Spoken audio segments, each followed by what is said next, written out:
বহু বছর আগে এক সমৃদ্ধ রাজ্য ছিল, যেখানে রাস্তা ঝকঝকে, বাজার ভরা, প্রাসাদ সোনায় মোড়া।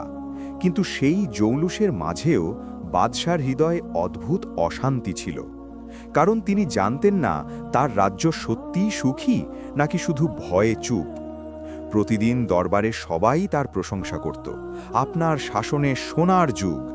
কিন্তু তিনি বুঝতেন ক্ষমতার সামনে সত্য কথা বলা কঠিন, আর চাটুকারদের শব্দে বাস্তবতার ঢাকা পড়ে যায়। এক গভীর রাতে তিনি প্রাসাদের বারান্দায় দাঁড়িয়ে শহরের দিকে তাকিয়ে ভাবলেন, যদি আমি বাদশাহ না হতাম, একজন সাধারণ মানুষ হতাম, তাহলে এই শহর আমাকে কেমন ব্যবহার করত। সেদিনই তিনি সিদ্ধান্ত নিলেন, পরদিন তিনি রাজা নন, একজন অচেনা ভিক্ষুক হয়ে শহরে নামবেন। কারও জানানো হবে না, এমনকি প্রধানমন্ত্রীও না।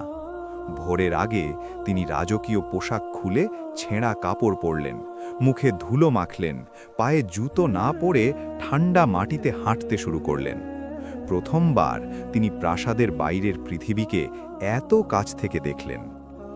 শহরের বড় বাজারের এক কোণে বসে তিনি হাত বাড়ালেন। শত শত মানুষ পাশ দিয়ে গেল, কারও চোখে দয়া নেই, কেউ বিরক্ত, কেউ অবজ্ঞা, কেউ যেন তাকে মানুষই মনে করল না। এক ধনী ব্যবসায়ী তাকে ধাক্কা দিয়ে বলল, এরা শহরের সৌন্দর্য নষ্ট করে। এই কথা শুনে বাদশার বুক কেঁপে উঠল। তিনি বুঝলেন, দারিদ্র্য নয়, অহংকারী মানুষের কুৎসিত রূপ। দুপুরে প্রচণ্ড রোদে মাথা ঘুরতে লাগল। ঠিক তখন এক শ্রমিক নিজের ঘাম ভেজা গামছা দিয়ে তার মাথায় ছায়া করল আর বলল, ভাই, কষ্ট করো না, আল্লাহ বড়। এই সামান্য কথায় বাদশার চোখ ভিজে উঠল। বিকেলে কয়েকজন যুবক এসে তাকে নিয়ে হাসাহাসি করল, ভিডিও বানালো, মজার কন্টেন্ট। মানুষের দুঃখ এখন বিনোদন, এটা দেখে তিনি ভেতরে ভেতরে কেঁপে উঠলেন। সন্ধ্যায় এক ছোট মেয়ে স্কুল ব্যাগ থেকে একটা বিস্কুট বের করে বলল, দাদু, এটা নিন। সে জানত না সে রাজাকে খাওয়াচ্ছে, কিন্তু তার নিষ্পাপ দয়া রাজপ্রাসাদের সোনাকেও হার মানালো। রাত নামলে শহর ঠান্ডা হয়ে গেল। তিনি এক দেওয়ালের পাশে শুয়ে পড়লেন।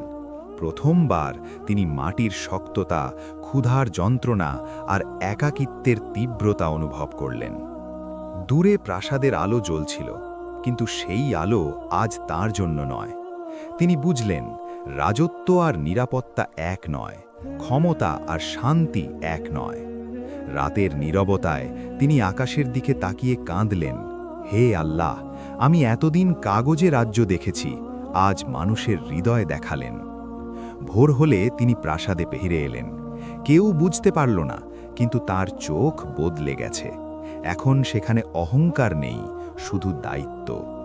দরবার বসতেই তিনি বললেন, আজ থেকে আইন বদলাবে, গরিবের অধিকার আগে, বিলাস পরে। মন্ত্রীদের মুখ শুকিয়ে গেল। তিনি গোপনে সেই শ্রমিক, ছোট মেয়ে আর বৃদ্ধা মহিলাকে খুঁজে বের করালেন। তাদের পুরস্কৃত করলেন, কিন্তু পরিচয় প্রকাশ করলেন না। একদিন সেই শ্রমিককে ডেকে বললেন, তুমি যেদিন একজন অচেনা মানুষকে সাহায্য করেছিলে, সেদিন তুমি পুরো রাজ্যকে শিক্ষা দিয়েছ। শহরে ঘোষণা হলো, ভিক্ষুকদের অপমান করলে শাস্তি হবে। পাশাপাশি কর্মসংস্থানেরও ব্যবস্থা করা হলো, যাতে কেউ বাধ্য হয়ে রাস্তায় না নামে। ধীরে ধীরে শহর বদলাতে লাগলো। মানুষ দান করতে শুরু করল, কিন্তু শুধু টাকার নয়, সম্মানের।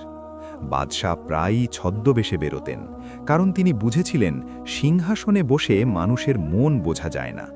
একদিন তিনি দেখলেন, আগে যারা উপহাস করত তারাই এখন গরিবদের সাহায্য করছে। শাস্তি নয়, উদাহরণ মানুষকে বদলায়। তিনি প্রাসাদের দেওয়ালে লিখালেন, যাকে তুমি তুচ্ছ করো সেই আল্লাহর কাছে তোমার চেয়ে বড় হতে পারে। রাজ্যে সম্পদ কমেনি, কিন্তু অহংকার কমেছে। মানুষ বুঝেছে, ভিক্ষুকের কাপড় দেখে বিচার করলে নিজের মানবতা হারায়। বাদশাহ বৃদ্ধ বয়সে বলতেন, আমার সবচেয়ে বড় শিক্ষা রাজসিংহাসনে নয়, রাস্তার ধুলোয় পেয়েছি। মৃত্যুর আগে তিনি উত্তরাধিকারীকে বললেন, রাজা হতে চাইলে আগে মানুষ হও, আর মানুষ হতে চাইলে গরিবের পাশে বসো। তার মৃত্যুর পরও সেই আইন রয়ে গেল। শহরে দয়ার গল্প ছড়িয়ে পড়ল।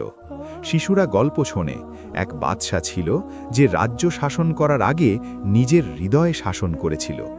মানুষ জানল ক্ষমতা দিয়ে ভয় দেখানো যায়, কিন্তু দয়া দিয়ে হৃদয় জয় করা যায়। সেই রাজ্যের ইতিহাসে সোনার অক্ষরে লেখা হল, ভিক্ষুকের ছদ্মবেশে বের হওয়া রাতটি ছিল রাজ্যের প্রকৃত ভোর। আর আকাশের ওপরে আল্লাহর কাছে সেই বাদশার পরিচয় ছিল ক্ষমতাবান নয়, দয়ালু বান্দা।